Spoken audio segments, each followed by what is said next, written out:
আপনারা যারা কক্সবাজার কিংবা চট্টগ্রামে ভাষা বোঝেন না, চাইলে এরকম বই কিনে পড়তে পারেন। এখানে লেখা আছে কক্সবাজারের আঞ্চলিক শব্দকোষ। আমরা ভিতরে ঢুকে দেখি, কয়েকটা ওয়ার্ড পড়ার চেষ্টা করব, কি আছে দেখি মিলে কিনা। ঠিক আছে, এই যে একটা ওয়ার্ড দেখেন, খাইচ্ছত।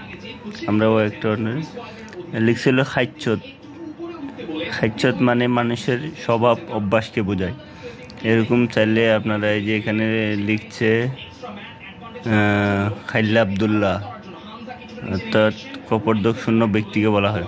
এটা আপনারা যারা কক্সবাজারে এসে ভাষা বলতে পারেন না, এদিকে চট্টগ্রামের ভাষা কিংবা রোহিঙ্গা ক্যাম্পে গিয়ে মানুষের সাথে কথা বলতে পারেন না, তারা চাইলে এই শব্দকোষ, কক্সবাজার আঞ্চলিক শব্দকোষ বইটা কিনে পড়তে পারেন। সবার কাজে আসবে। যাদের বুঝতে কষ্ট হয় চট্টগ্রামের ভাষা, কক্সবাজারের ভাষা, চাইলে চেষ্টা করতে পারেন। ধন্যবাদ সবাইকে। বইয়ের লেখক হচ্ছে মোহাম্মদ নুরুল ইসলাম।